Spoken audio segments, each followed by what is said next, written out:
Isang mapagpalayang araw po sa ating lahat, mga kaibigan. Ito po ang Kawal ng Demokrasya, Kawal ni Carbonell. Bayan po ninyo, humingi ako ng paumanhin sa inyo sapagkat madalas po tayo nakakapagliban dito po sa ating tungkulin bilang mamamahayag. At dahil po rito, tayo po ay magpapaliwanag na medyo nagkaroon po tayo ng konti lang naman, konting karamdaman at ayaw ko pong magkaroon kayo ng dahilan para kayo'y mag-alaala sa akin. Ganun pa man, ngayon po ay fully recovered po tayo. Handa po tayo makibaka muli at hindi po naman nawawala ang ating kahandaan sa pagkikibaka. Ngunit ang ating pong pangunahin ngayong kasagutan sa napakarami nagtatanong po sa akin, ano raw ba ang aking pananaw o masasabi hinggil po sa SONA ni President Bongbong Marcos Jr. Abay, napakagaling po ng pagkakadeliver bilang isa pong profesor ng journalism at public speaking. Kung siya po'y bibigyan ko ng grado sa delivery, abay nasa mga 87% po yan, pasado. Ngunit kung ating pong pagbabatayan yung kanya pong mga report, abay glowing ang tawag po na sa English. Masyado pong maganda. At habang nakikinig po ako, tinatanong ko ang aking sarili, ang dinidescribe ba ni Bongbong Marcos ay Pilipinas o Singapore? Sapagkat para po bang napakaganda ng mga estatistika na kanyang inilalatag. Ang aking pong batayan ay hindi yung aking pong sariling eksperyensya o pagbabatayan ng pananaw. Ang aking pong pagbabatayan ng pananaw ay kung ito ba ay nararamdaman, ito ba ay pinaniniwalaan ng ordinaryong taong Mang Pandoy o ni Juan de la Cruz. Yun po ang katanungan din po ninyo sa inyong sarili. Kasi sa dami po ng mga statistika na yan, baka po mahambing lamang yan sa pangako ng murang bigas. Sa dami po ng mga statistika na sinasabing tayo naka-recover na, maganda ang ating inaharap, maganda ang nangyayari sa ating mga OFW, may paglaban natin o na-evacuate natin yung mga napi o kaya maging biktima ng mga external disputes sa ibang bansa. Abay, atin pong babalikan siguro yan pagdating ng mga araw. Pero sa ngayon, sa dami po ng mga report na yan, at tulad po natin sinabi, magandang pagkakabigkas, walang pagmumura, walang bastusan, may paggalang sa taong bayan, may paggalang sa audience.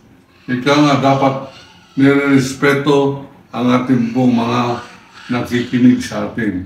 Sapagkat hindi pwede sabihin lahat nakikinig sa isang vlogger o isang nagtatulumpati ay kapareho niya.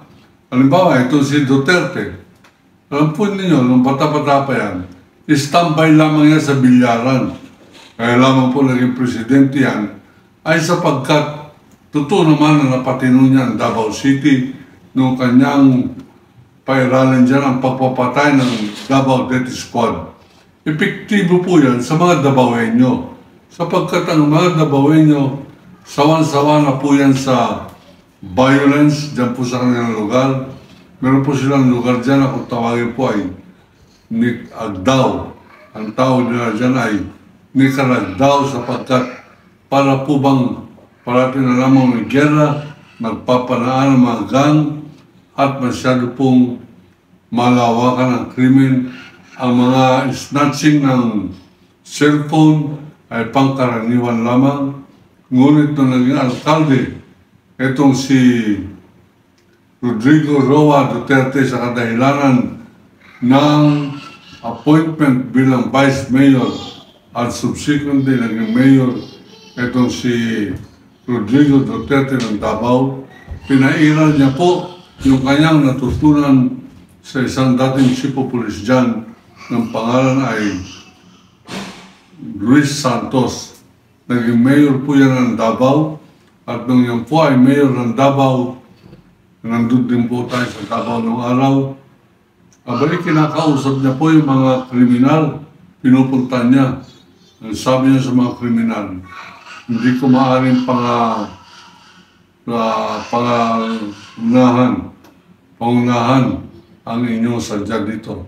Pero kung kayo ay gagawa ng inyong krimen, ipagpatuloy ninyo pero wag dito sa Davao. Sa Davao kayo gumawa niyan, kayo ipapatayin ko. Si Rodrigo Duterte, mga kaibigan, nung nakita niyang epektibo itong ginawa ni Luis Santos, si Luis Santos ay naging pangunahing dilawan ng Davao City. At tulad ng nanay ni Duterte, sila ay naging tagapagtanggol ni Ninoy Aquino nung buhay pa si Ninoy Aquino.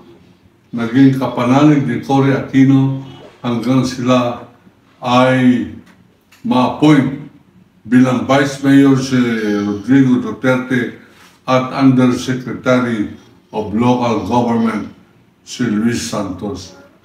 Ganun pa man, yung paniniwala ni Luis Santos na kinakailangan gumamit ng pananakot sa mga kriminal, nilagpasan po yan ni Duterte sapagkat bumuo po siya ng mga mamamatay tao, yung mga tinatawag na Davao Death Squad na kinabilangan nila Matubato, kinabilangan nila Arturo Las Cañas, na umamin na siya ang pumatay sa isang journalist ng pangalan June Porras Pala. Ako po ang nag-cover niyan, kaya pamilyar po ako sa politika ng Davao City. Ganun pa man, hindi ko po nakala ng isang standby, isang sanggano, problema ng kanyang magulang na pareho ni Rodrigo Duterte ay magiging mayor. At dahil po sa mga Davaoenyo, ay ginawa po siyang mayor ng matagal na panahon. At dahil din sa mga Davaoenyo, ay naging parang halimbawa niya yan na kung napatino niya ang Davao City, mapapatino niya ang buong Pilipinas. At dahil nga po sa kanyang prinsipyo na yan, ay ginawa niyang nasyonal o pangkalahatan o pambansa ang Davao Death Squad. Sa SONA ni Marcos, sinabi niya na ginagawa nila lahat ng kanilang magagawa sa pagsugpo ng illegal na droga at nagbigay po siya ng statistika kung ilan ang kanilang nahuli, kung ilang mga opisyal, ilan dito uniformado o mga miyembro ng PNP o Armed Forces of the Philippines, at ilan dito public officials, at ilan dito ay mga high-value targets. Ibig sabihin, mga parang kasinlaki na nila Michael Young, Richard Lim, ang malalaking mga inchik na siya pong pangunahing sindikato ng illegal na droga at korupsyon, pang-hold up, pamamatay tao, extortion dito po sa ating bansa. Sa kabila po niyan, ay sila nagpanggap ng mga operator ng Philippine Offshore Gambling Operation o POGO. At yan ang kanilang ginawang para pong cover o maskara ng kanilang iligal na gawain, yan pong pagpatakbo at paglisensya ng POGO. Halimbawa, nagbabayad po sila sa ilang opisyal ng Philippine Gaming Association or Corporation, na tawagin po ay PAGCOR. Nagbabayad po sila halimbawa dyan ng 50 million. Abay, may resibo po yan. Pero ang totoo po na natanggap ng chairman ng mga opisyalis ay 200 million. Ito naman pong nagbayad ng 200 million ay kanya namang pinapahiram o pinapagamit sa mga iba pang mga insik ang nasabing lisensya. Kaya po masyadong naging malaganap yan pong POGO o Philippine Offshore Gambling Operations. POGO, yan po yung ibig sabihin ng POGO. Philippine Offshore Gambling Operation. Bakit po nasa Pilipinas yan? Sapagkat nagkausap si Xi Jinping at si Duterte na payagan mag-operate dito sa Pilipinas ang POGO. At yan po ang kanilang naging open deal. Hindi po secret deal yan. Open deal po yan.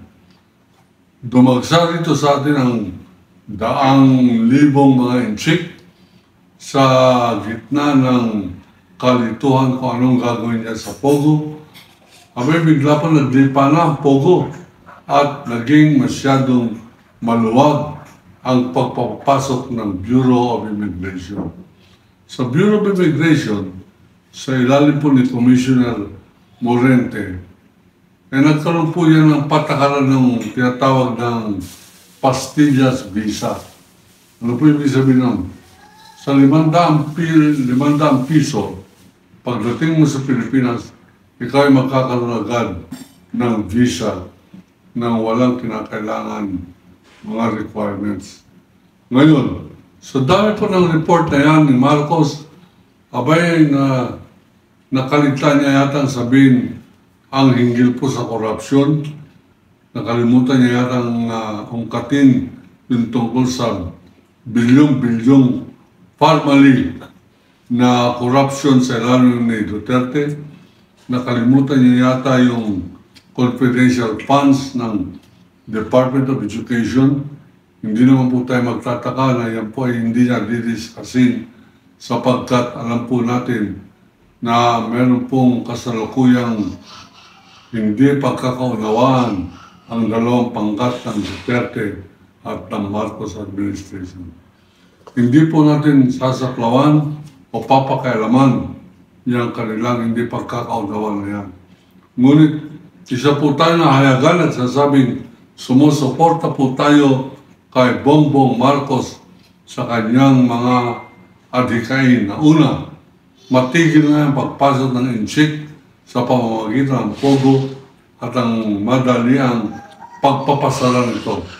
Pangalawa at mas importante po sa akin ay yung kanyang paninindigan lawan po sa pangingimasok ng China sa ating pong karagatan nung sabihin niyang ang West Philippine Sea ay hindi kathang-isip lamang. Ibig sabihin, hindi ito gawa-gawa lamang o ito yung mga political issue lamang. Ito ay totoong nangyayari, tayo sinasakop sapagkat nagpakita si Duterte ng pakikiisa at sang-ayon po sa ating po mga nababasa, by meron daw po silang secret deal na patuloy ang pagpasok ng mga milisya ng China sa Pilipinas at dapat magbawas naman tayo ng milisya ng Pilipinas dito sa ating karagatan. Sinasabi rin na yung Permanent Court of Arbitration, yung po bang desisyon ng United Nations Conference on the Law of the Sea or UNCLOS na nagdideklara na yung sinasabi ng China na kanilang lumang mapa ng 9-dash line na sumasakop sa malaking bahagi ng Pilipinas ay wala pong pagbabasihan, walang katotohanan, at wala pong record na isinumiti sa United Nations ang China. Yan po ang katang-isip na medyo pasagi ni Marcos. Ang katang-isip ay yung mapa ng China at ang tunay na mapa ng China ay yung pong itinadhana at inadapt ng United Nations Permanent Court of Arbitration nagsasabing walang karapatan ang China dyan sa West Philippine Sea o South China Sea na sumasakop sa exclusive economic zone ng Pilipinas. Kasamang palad, yung nag-file po niyan ay si Pinoy Aquino. Nung lumabas po yung desisyon na nakapabor sa Pilipinas, panahon na ni Duterte.